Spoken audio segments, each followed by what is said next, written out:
Hi everyone, my name is Mike, and today I'm going to be showing you Galleon's Demise and Perrins Fire, doing a breakdown of what the best perks are to make these usable weapons. Unfortunately, this Iron Banner, we've been given two very average weapons, and it's going to take a lot of work to make them usable. So, let's start with the Scout Rifle, Galleon's Demise. With a high stability and low rate of fire, Galleon's Demise does 49 damage to the body and 73 to the head. While this means a 3-hit kill is possible, there is a very small margin of error, and when you're competing with higher time to kill weapons, it isn't very competitive. To optimize this weapon for PvP, the following perks should be picked. Either Hot Swap, Battle Runner, or Rodeo, which I definitely give the nudge as the best perk, as your first perk, simply because it gives a solid, consistent stat boost. Some of the other stuff is pretty trivial, with Battle Runner being kind of a cool tactical thing, almost like a little mini Mida multi-tool. Icarus is a cool perk that some people tend to lean to just because it sounds cool on paper, but jumping in the air with the Scout Rifle is the last thing you want to be doing.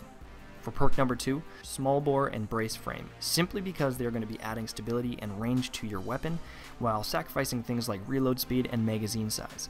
The way you want to be playing with a Scout Rifle is at a distance, aiming and picking off your targets safely.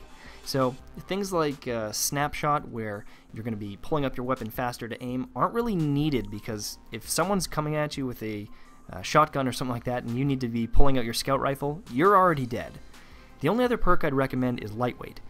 Throwing that on with the Battle Runner really does make this a mini Mida multi-tool, and you can run around the map and capture zones, and it could be pretty cool. For perk number 3, this has multiple solid options, and a few that stand out well above the rest. My favorite pick is Outlaw, simply because it fixes any reload issues you might have, especially from taking Small Bore or Brace Frame, and it gives you a massive reload speed bonus. Hidden Hand can also be good, as it raises your target acquisition, aka your stability and aim, makes kind of the hitboxes bigger. Army of One, lots of people think, wow, grenade, super, that sounds amazing, but unfortunately with the time to kill of Galleon's Demise, it doesn't really work out. More often than not, people are going to be shooting your target before you can get an unassisted kill. If you want to go for utility, another solid perk, in my opinion, is Third Eye, just because in longer engagements you can kind of keep track of where people are or if you're getting flanked. All in all, Galleon's is a decent weapon if rolled properly, but unfortunately it's outclassed by weapons such as the Scholar, which I show here. The Scholar realistically does everything just a bit better overall. It has an element on it, so it's great for PvE, and the stats on it are just as good, if not better. It has a little bit more stability with a hit to the range, but for the most part, on the size of the map that we have here in Destiny, it's not a big deal. The Scholar not only has some great perks such as Outlaw and another gelling perk that once you do reload with Outlaw, you get some bonus damage. It also has good Send It and Perfect Balance, so that's going to be giving you some fantastic stability or range. Overall, the Scholar is definitely the better weapon, and I'd grind some Trials of Osiris over some Iron Banner any day. Now, we're going to move on to the next weapon, Perrins Fire, which is unfortunately another pretty big disappointment when you're looking at the big scheme of things. So, let's take a peek. Now you might be thinking to yourself, what do you mean? This thing looks beast. It does have increased accuracy while aiming, accelerated coils, braced frame, and even Hidden Hand, which are all top tier perks for a fusion rifle. But unfortunately, this fusion rifle sits in the high charge rate, low range, and stability area, or archetype. That means this thing got a massive nerf as of today. At a range, fusion rifles are now coning or expanding more than they used to.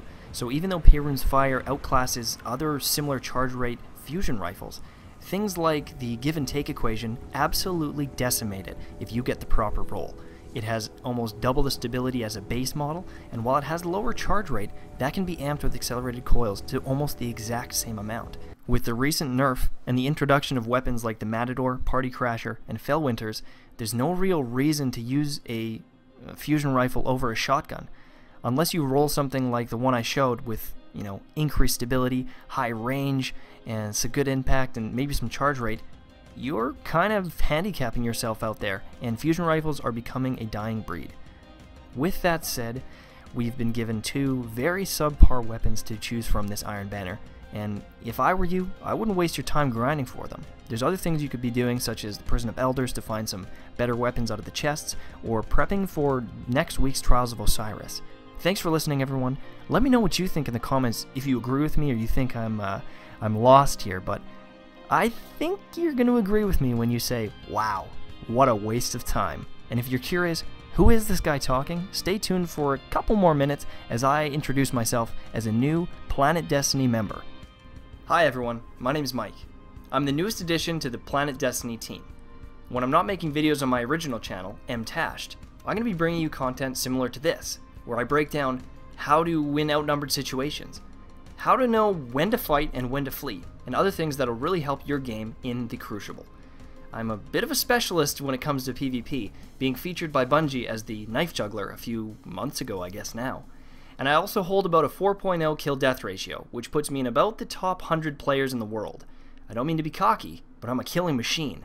My goal is to make you as well. So I would love for whenever I post a video to post, hey Mike, how do I do this? Hey Mike, how do I do that? So I can bring guides that are specialized for you.